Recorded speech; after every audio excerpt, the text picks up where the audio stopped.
I see a lot of videos on YouTube about survivor builds, about what you should be running, what you shouldn't be running. We're not going to cover the demon side of things. I'm not a demon player. The thing I want to talk to you about, with a little bit of inside information from the devs and some number crunching, are what builds you want to avoid running on your survivors. And the things that you're primarily looking to avoid are going to be in the skill trees. The first thing is to understand what each class does. Leaders are a general neutral class. They're more resistant to fear, so they have a higher fear threshold before they can get possessed, and they have an aura that automatically buffs themselves and all nearby units. Warriors deal 50% more melee damage and get 30% more health, but have 50% less range damage. They also have no ranged options whatsoever in their skill trees. So these guys are built to be your melee tanks. Your hunters have 10% less health and deal 30% less melee damage, but they have better stamina, they have better ammo holding, and they deal 50% more ranged weapon damage. And your supports deal 20% less ranged and melee damage, but their shemps and amulets, they can carry more, they start with them, and when they use them, they pass those effects off to the nearby teammates. So these are the first things to understand. So leaders are pretty open. You're going to build them based off of their character. Warriors are pretty similar. You're going to build most of your warriors the same way, same thing with most of your hunters the same way, and most of your supports are pretty different. However, every character has different abilities that are going to change how you want to play. There's also 3 ways you want to build. You want to build up to level 10 first. That should be your priority, where you get this passive ability unlocked. For every character that's different. For some characters it's not impactful, for some characters it is. Like for support Ash, his marked target is only good if you're using him as a ranged character as opposed to a melee character. But you can obviously just put a shotgun on and hit a headshot on something. It's pretty hard to miss with that. If you look at, say, support Hunter Ash, right here, this is where things are going to get a little bit unique. So all of the hunters have a different idea around their build, realistically, if you look at their abilities. So at level 10, you now start the match with a double barrel, which is one of the best guns in the game, particularly for long arms. The double barrel and the boomstick are pretty much interchangeable. The double barrel has slightly more range, slightly less damage. The boomstick has slightly more damage, slightly less range. So the double barrel is a good weapon. And his level 25 gives him the weapon mastery, which is 20%. It's not listed, but it's 20% to all the numbers that are there. So it fires faster, it does bonus damage to pretty much everything. This implies that you want to build him into close range. So that's what you want to lean in onto your tree for. Now, if you compare this to a character like Ed, Ed's crossbow mastery is his level 10. Now, the crossbow is a weapon that not a lot of people like. It's kind of hit or miss. You either love it or you hate it. His primary purpose isn't necessarily based around a weapon. He's just a hunter, good range damage, good stamina, stuff like that. He's primarily here for his passive to disarm traps and to pick up more loot. But, so you would say, well, you want to build him into weapon mastery. No, not really. You don't have to build him into his weapon mastery. If you see, my build on him is exactly the same as the other Ash, as Hunter Ash. And the reason for that, he is 1 level higher. The reason for that is because their builds are going to be the same up until I reach a certain point, then it's going to stop being the same. Look at a character like Kelly. Kelly's primarily focused around dodging. Now, her weapon mastery is shit. I wouldn't bother with that.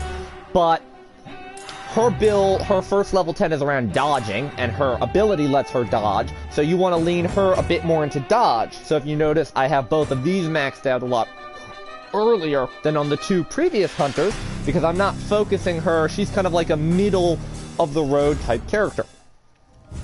Amanda's weapon mastery is around her pistol. She starts with a pistol, then her weapon mastery is at the level 10, so your pistol gets better, and then This basically, because your pistol has the highest ammo count in the game, as of right now, accuracy counts is basically designed for her pistol. So you do want to lean her into the pistol. But if you see how my build is exactly the same for her as on the other hunters. It's important to understand that this is my build right now because until I get them higher level, the build is going to have more damage. But these three characters are going to play exactly the same. Kelly is the only one out of this group that I'm not playing the same way. Now, there's a couple of schools of thought. Same thing with the supports. Like, Pablo is built differently. Pablo's build is actually just a little bit different compared to Cheryl's build because I have to factor in the 2 extra points here for deep pockets. I need him to be able to carry more amulets, whereas on Cheryl, she's not really built around that. She's built around Shemps. I don't have to commit those 2 points to the extra amulets unless I want to commit those points. I can just focus on buffing up the rest of my stats. Same thing, if you look at support Ash, his build is pretty much exactly the same. The only difference is the point into Artful Dodger here, because I am going to have to build that part of the tree later on. Now, you can reset your points at pretty much any time and build it a different way. So don't think that you have to. But you need to know what your character specializes in. Pablo specializes in amulets. Cheryl specializes in ships. That being said, all of the support trees are the same. There are things that you inherently want to avoid building with. The reason why I talked about, like, characters and stuff like that, let's go to your warriors. The warrior skill tree has a lot of things that kind of do the same thing. So, as an example, right here, most people are going to max out Devastating Force. You'd be kind of stupid not to. But if you look, you have Cutting Blows, you have Razor's Edge, then you have Seeing Stars, you have Blunt Force Trauma. So you could choose to focus on balance, bar damage, versus dismemberment damage. And the numbers, by the way, are almost the same. The dismemberment damage on Cutting Blows is slightly higher than the balance bar damage on Seeing Stars, but that's because more weapons have, or more abilities are based around dismemberment, or balance bar, than they are around dismemberment. The reason why I'm showing Scotty in particular is because some parts of this tree are going to come down to your playstyle. Do you like dismemberment? You build around these two. Do you like balance bar? You build around these two. Same thing. If you like light attacks, I'm preferential to light attacks because I prefer the ability to have the faster attack speed. I like the faster attack speed. I like slower weapons. I like the shovel. I like the nailed bat. I like the sword. I like the sledge. I like the chainsaw. I like weapons that are relatively slow. So I go for the light attack more often. Heavy attacks are not my thing, but Scotty does get a bonus to heavy attacks. So you could maybe redo this entire tree and say, well, I don't want, this. I want to go for this. That being said, every class has abilities that are shit on them, that they shouldn't focus on. So we'll start with the leaders. Leaders are at the top. Now, El Jefe here is my general go-to. Some of these are kind of trash. The thing that I would avoid taking at pretty much all times... Honestly, I'm not taking Wig Splitter. The only character who's going to get any benefit off of Wig Splitter is going to be Annie. And you're going to be committing into this tree a little bit anyways with the balance bar, which is mandatory to get to hollow points. If you're playing Annie, you're going to want to get to hollow points. Here's the thing. Wig Splitter kind of isn't really needed. And if you look at the amount of points that you have, you want to put points into your aura, you want to put points into dodge, you want to put points into ammo, even if you're not planning on using guns that much. Even if you're playing like Arthur, you still want to put the 2 points into deep pockets ammo, because carrying more ammo is just good for your team. You can drop it if you need to. If you die, maybe it drops at your corpse, a teammate comes over, they can pick it up, they can use it, they can keep the fight going. I Can Still Help is really good. I see people ignoring this. I don't know why. This basically makes it so that your passive is always active. Like, no matter where you are, whether you're dead, bleeding out, whether you become a soul, if your soul is being carried, that passive is gonna be there and benefit your team. All leaders have some form of an aura that benefits the team. Anything can help. Now, I see some people saying Echoes of an Aura sucks. It doesn't, but it depends on your preference as to what you're doing. So, if you're playing an Annie, Annie's probably a good example on this. Because Annie buffs both range and total balance bar. So on Annie, you're going to want to lean into seeing stars, as well as leaning into getting hollow points. So you may not have the points to spend on this part of the tree. So once you get that I can still help bonus right there, you may want to hold off on Echo of the Aura, unless you're specifically trying to go for fast forward. Which I'll get to that in a minute. I see people ignoring that as well. This is a good perk to run. 7-second bonus to teammates that your aura is given to them after they leave. This is helpful for teammates who tend to, like, play right at the edge of your aura range, or especially if you don't put any bonus points into your aura, which you need to max out. You're almost effectively doubling your range. You're going to go from a 26-foot aura range to about a 50-foot aura range. You do not understand how big of a deal that is. So, that aura increase is there. But if you're running a tiny aura, this is basically mandatory. I'm talking about perks that are good. Why am I talking about that? All leaders need to focus this part of the tree, at least for these 3 abilities. If you're not into dodging as a leader, fine, but you're going to have to put 1 point to get access to this and this. Here's the thing that's shit, and this is universal amongst all characters. Shield. The shield ones. It's easier to explain on Pablo or on Henry. I see this all the time with people going in these builds and they just up the damage on the build. So, Reinforced Amulet makes it so that all damage is reduced while you have a shield active. It's 12%. Now that last point's not always good. Most people stop at 10%. Here's the issue to that. Unless you're maxing Tougher Than Hell, which then gives you 10% damage reduction, so now you're at 20% damage reduction when you have a shield. It's not worth it. And the reason why it's not worth it, particularly on these characters, on the warriors. The warrior tree goes into reduced damage taken from possessed basic units, which goes into possessed boss, which goes into possessed elite. And that is much more powerful because, for one, it's 13% damage with 3 points, as opposed to 10% damage with 3 points, or 10% damage with 3 points. You're normally going to build this part of the tree anyways to get industrial strength up to 4. These, in my opinion, are better, especially with the meta right now, is kind of focused around boss, possess, basic unit, go slaughter team. This is much better. Here's the issue with this. Let's say you don't find amulets the entire game. Let's say you're not running around with a Pablo. Let's say you burn through your amulets. Let's say you have a support that put all 4 of their points, take F points at the start of a match, into shield, and pop all the amulets that they had at the beginning. Especially while you only have 2 bars. So if you focused on melee instead of shield, you get next to no value. Now Henry's different because he starts with a second shield, but other characters don't benefit. Say you're playing as Scotty, you only start with 1 shield. If that Cheryl popped 4 amulets at the start of a match, or 4 amulets a little bit into a match, you get no real value out of this once your initial shield bar breaks. You have to find another shield. Now, Warrior Ash can regen his shield off of finishers at level 10. So this makes a bit more sense.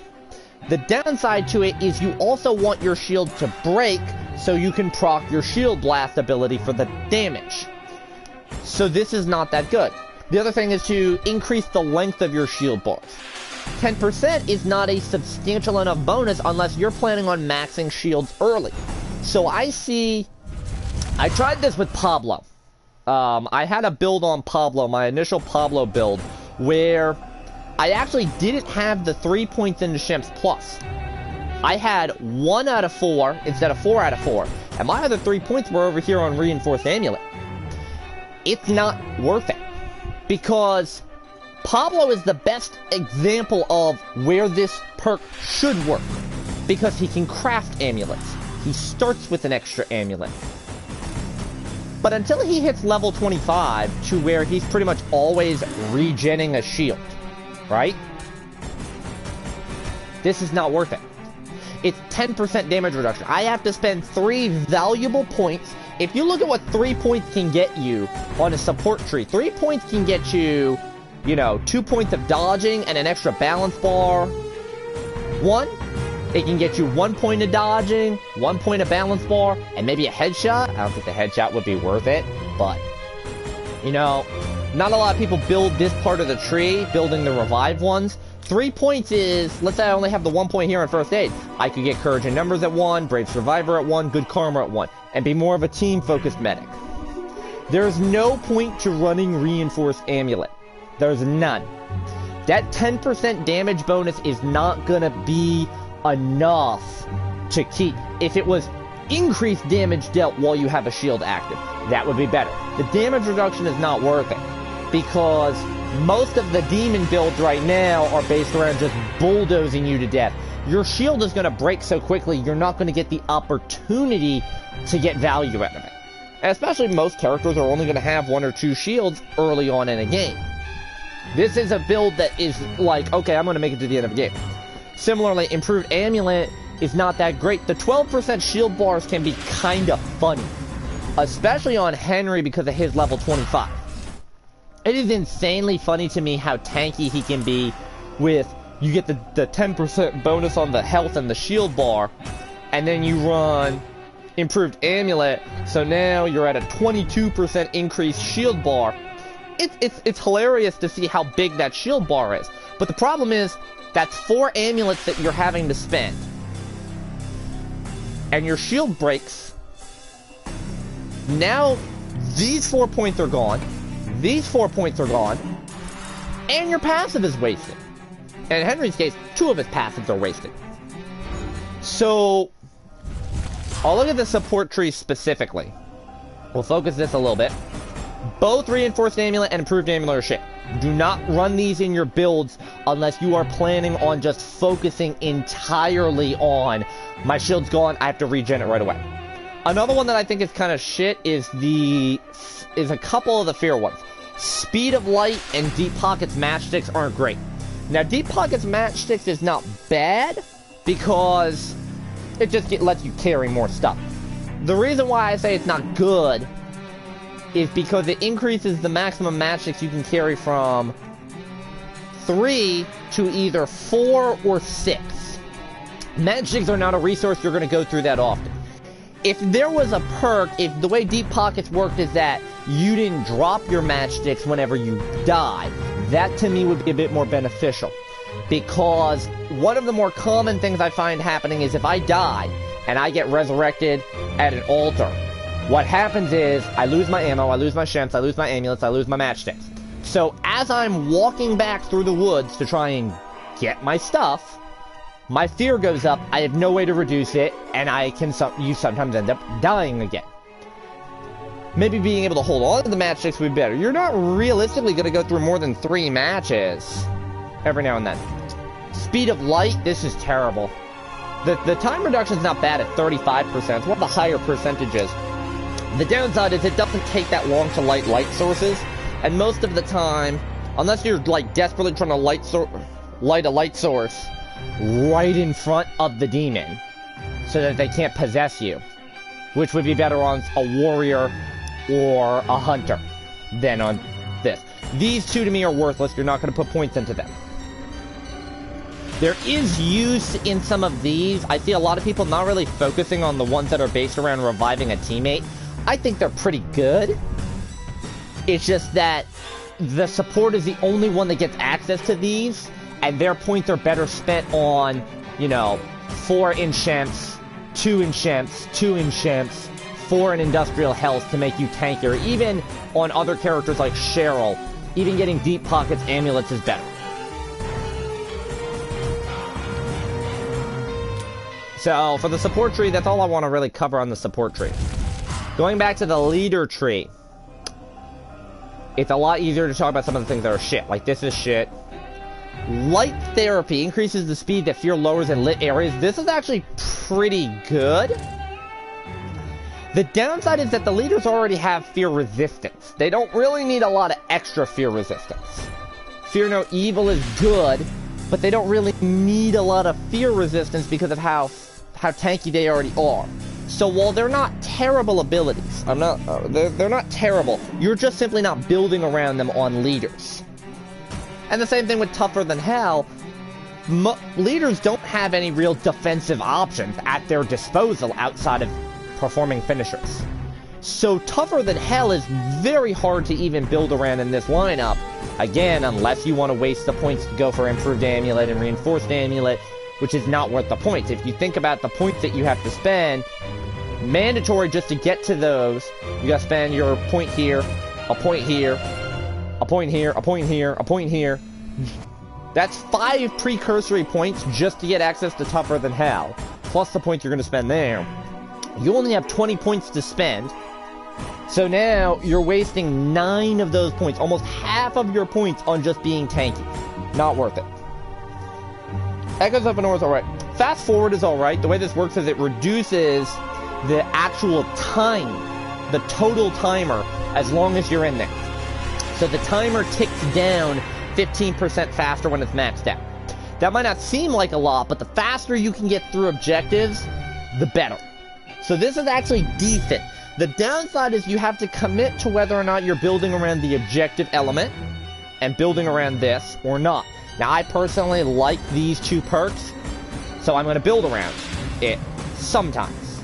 Like, if you notice how I'm building my El Jefe, he's built around the objective timer. I'm going to max the objective timer out. If you're playing around Arthur or Annie where you're not necessarily picking up Echoes of the Aura, then you're going to build more into these 4 perks down here than you are anything else. Now for this leader tree right here, they have access to cardio. I don't remember if the hunters do or not. I don't think they do. This is terrible. The reason why it's terrible is not bad for reducing the stamina cost. So their stamina is actually pretty good. Their stamina, I believe they have the 2nd most stamina behind the hunters. I forget if it's 2nd or 3rd. But most of your stamina cost is going to go to dodging rather than sprinting.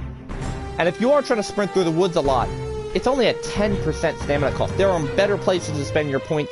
If this was buffed up to maybe 10% at level 1 and 25% at level 2, I could see that. But it's not worth it right now. Maybe not even ever. Arcane Knowledge is fun to play around. If you want to lean heavy into just total, I am here for objective, it is good for that. Now the bonus detection range, your default detection range is 25.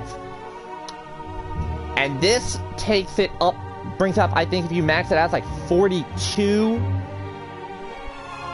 That's nice. But it's not really impactful. Most of the time what I do is I go over to a general area and I start looting it something. And it basically just lets me know if I'm playing as a leader, I'm like, okay, I need to go that way. The only reason I would really put points into this is if you're going for the full leader build, or if you, for whatever reason, want access to quicker cooldown. Now, quicker cooldown is going to seem like it's a good ability, but depending on the character you're playing, it's not. The first issue is that it only reduces the cooldown by 10 seconds.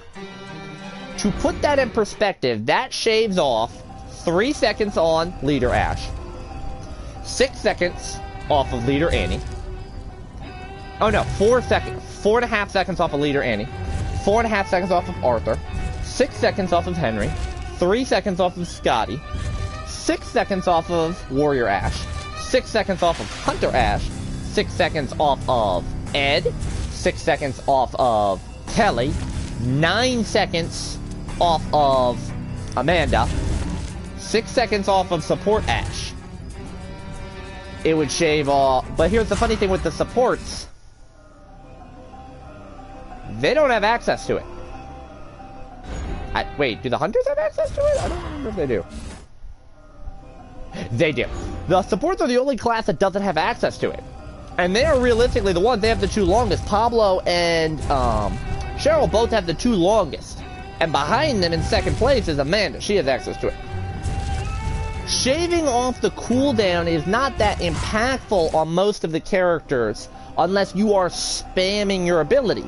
And on the two that have 30-second cooldowns, which is Leader Ash and Scotty, it's not really worth it. If you're building this part of the tree, you're going to build it anyways. But I'm not going out of my way to build that. There is not a cooldown, in my opinion, that has a long enough cooldown outside the supports where I'm like, okay, I have to build around this. And the last thing to talk about in the leader part of the tree is Masters of Influence. This is terrible. So you put 4 points into this for a 20% aura improvement. Now you would say, but that's great. That takes Leader Ash, who has a relatively shitty aura of 10% bonus damage, and bring it to 30. No. What it does is it increases it by 20% of its listed value. So that's 2% to El Jefe.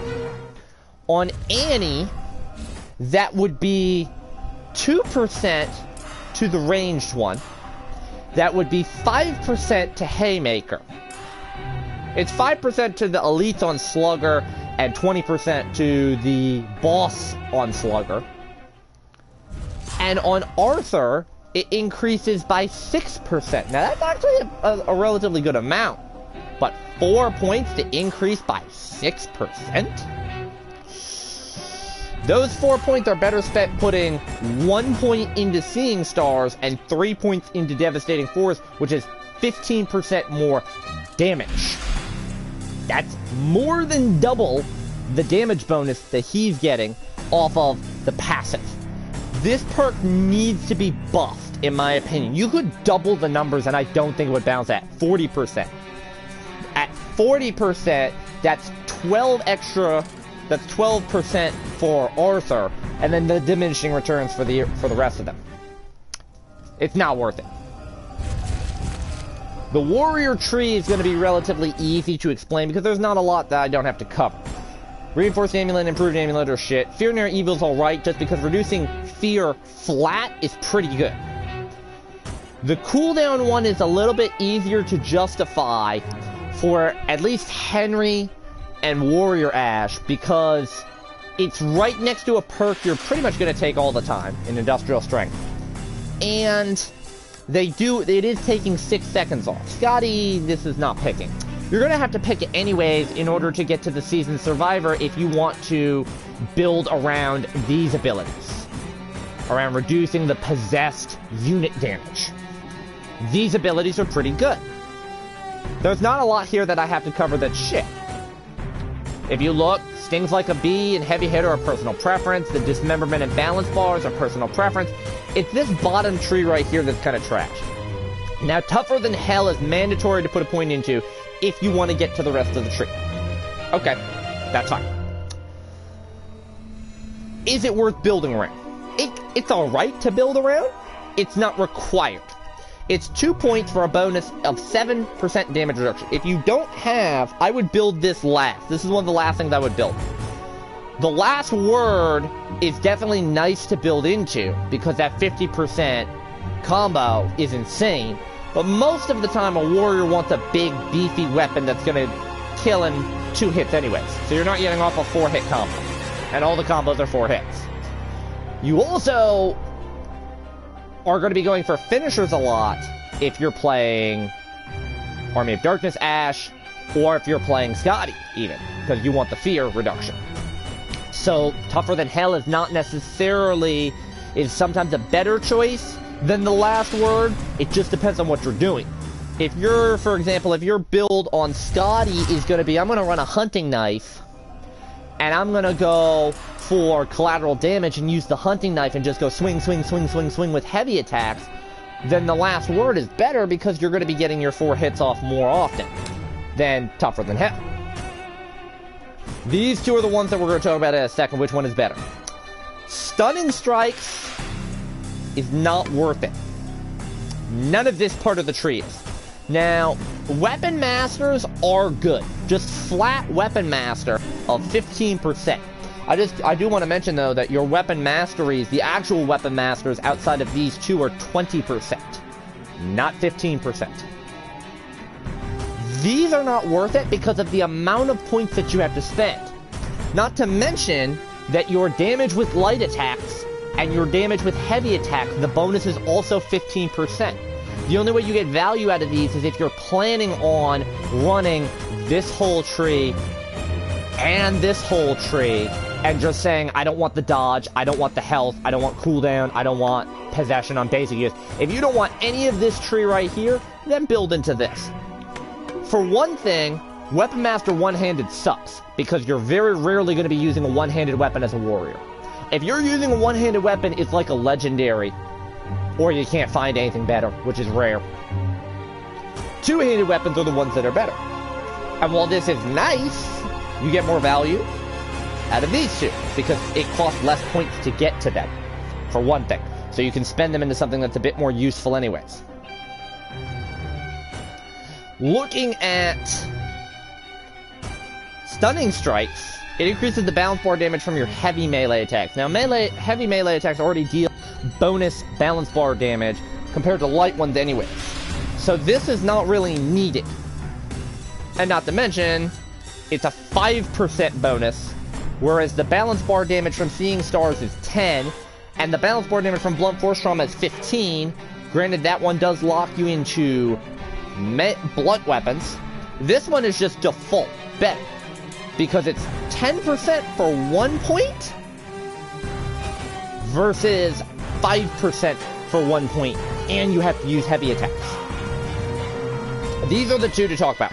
You have Second Wind and you have Fighting Shape. Now, the idea behind Fighting Shape is that it's good for you if you are full health, full amulets. You deal more damage at the start of a fight. The downside is you really need to be at 3 points, because if you take any damage whatsoever, even a sliver of damage, you lose your 100% and you lose your 15% damage bonus. This makes it so that at 3 points, you can lose a little bit of health. If the bonus was bigger, if tier 2, for example, was 95%, and tier 3 was, say, 80% or 75%, this would be a lot easier to recommend. If you're paired up with a support that's always keeping you healthy, this is better. You take damage very quickly in this game. Fighting Shape is terrible for that reason. Contrast this to Second Wind. Now, this perk is not much better, but if you're looking for a damage bonus, I would recommend taking this. The reason why is you want to max this out to 3 for 1. Because at 1 point is not worth it. 5% damage bonus when you're below 30, you're better off putting that point into tougher than hell. So you stay alive longer at that point. At 2 points, the 10% bonus, 40%, it's debatable. I would say tougher than hell might be better.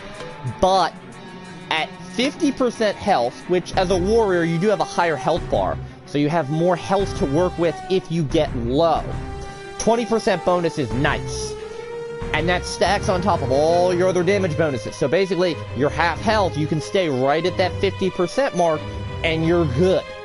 Your priority a lot of times is to heal, but this activating can be enough to give you that damage boost. So I highly recommend Second Wind over Fighting Shape. I think Fighting Shape is terrible, at least till the numbers rework.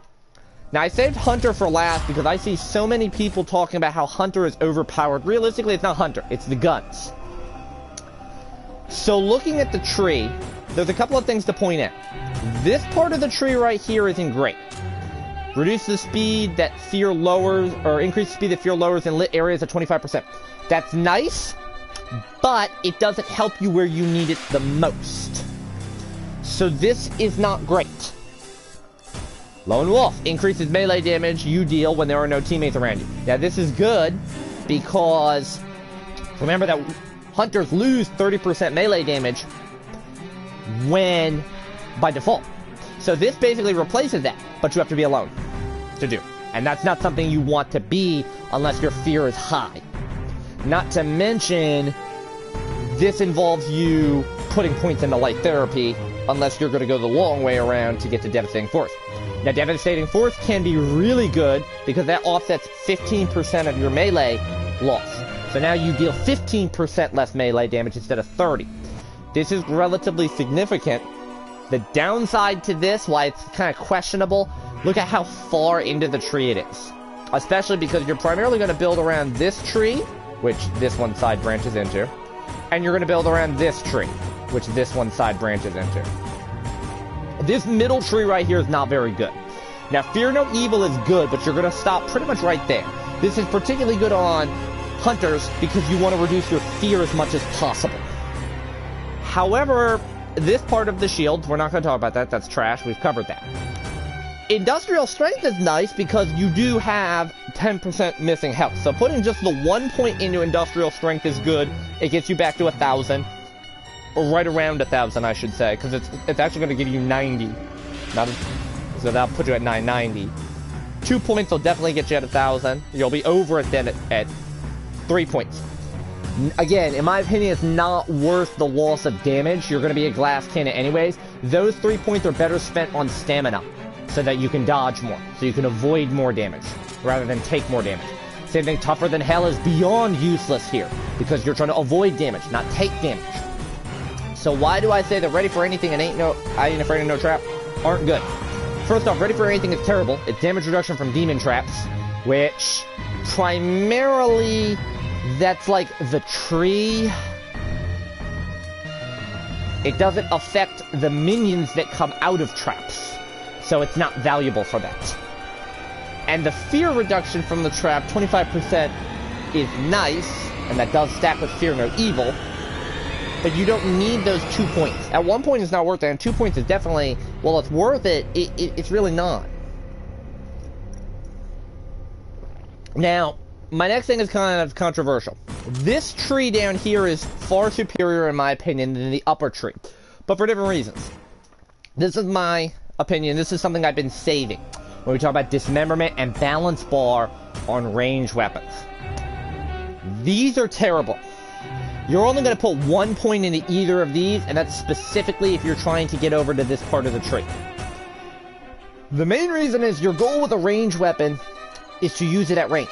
You're not trying to use it right up in your face. Now, if you're using a shotgun, that's one thing. But most of the time, if you're using a shotgun on a hunter at close range, you're going to kill whatever's in front of you anyways. Why the dismemberment and balance bar damage to me is not worth it is because most of the time, if you're at a relatively medium to long range, you can't get a finisher off. So there's no point to the balance bar damage whatsoever because you're not getting finishers off at that range, unless you're in shotgun range, to which a second shot will do it. The dismemberment damage is more valuable, but again, shotguns don't really care about dismembering. They're about damage. Building around raw damage is better. You're going to have to put a point into one of these if you're trying to get to the other part of the tree. Now, the other part of the tree is a little bit better. Reduce recoil of ranged weapons by 35%. I would say get good. The only time I would really put points into this is if I'm trying to get the Wig Splitter. I mean, the only guns that have a recoil that's noticeable enough to run this would be the pistol and the revolver, because they have more shots. The lever action actually has really good recoil, in my opinion, for the amount of shots that it has, especially the legendary. And the blunderbuss, or the saw gun, sorry, which you should never be running anyways, the recoil on that's fine. It's mostly the pistol and the revolver. The revolver has a shit ton of recoil, even after just one shot. The pistol after a few shots is good, but you can develop a trigger finger for it, which is better. I wouldn't run this. Now, reducing the spread of ranged weapons, this is only for shotguns. So your blunderbuss, your shotgun, your boomstick, your double barrel. Those four guns. Those four guns are the only guns that are impacted by this. This is not worth it, even if you plan on running those, because outside the blunderbuss, they're close range weapons. You're using them right in your face. Those points are much better spent on deadly up close than they are right here. The only reason you would put a point into any of these four perks is just to get access to Wig Splitter, which 25% headshot damage is really good on ranged characters who like dealing ranged damage. I know there was a stat that Ed, with a common crossbow, with his crossbow mastery, plus, you know, the hollow points, deadly up close, distance from afar, last chance, and Wig Splitter does something like 2,000 damage, right around 2,000 damage on a headshot. You can one-shot anything that's not a boss unit. Good, great, Love it. In my opinion, it's not worth 6 points for that. So that's what you have to look at. A point here, 4 points here. Not doing it. Nope. I would rather build on the lower part of the tree down here. But even here is not great. The stamina ones are good. Deadly up close is really good. And this is better than deadly from a distance. For one, the damage bonus is bigger. Any shots that hit within 16.4 feet deal 25% more damage. That's just a flat boost. So remember, if you're using a shotgun, you can build insane. So you get 50% bonus damage on your ranged weapon already. You're getting a 25% bonus off of hollow points. Now you get another 25% off of deadly up close. That means that you have 100% more damage on any shotgun type weapon within its effective range, basically. Now, deadly from a distance is supposed to be for the long range ones. Pistol, revolver, hunting rifle, lever action, crossbow. The downside to this is that at 32 feet, while that is a reasonable distance, it's only a 15% damage bonus. And, this is the big and for me, if an enemy is at that range and you fire while it approaches you, and you hit it a little bit too late, particularly in a crossbow, and you miss that damage bonus, you can feel it sometimes, compared to deadly up close. I mean, any weapon is good at point-blank range in this game. It's not like there's a sniper rifle in the game where the damage, if it doesn't travel a certain amount, it deals less damage. So, deadly from a distance is meh. If you have points that you want to put into it, and you just want to go straight pure damage numbers, go ahead. It's not bad. I'm omitting Quicker Picker-Upper. I still don't know if Quicker Picker-Upper benefits reviving teammates, or if it's strictly for picking up items. Although I do think, even by default, it is decent. It's a mid-tier option you can pick up. Last Chance is really good. Quicker Cooldown is not necessarily great on this class. I mean, it does have the longest cooldown. Amanda's cooldown is the longest one that can actually see some benefit from Quicker Cooldown.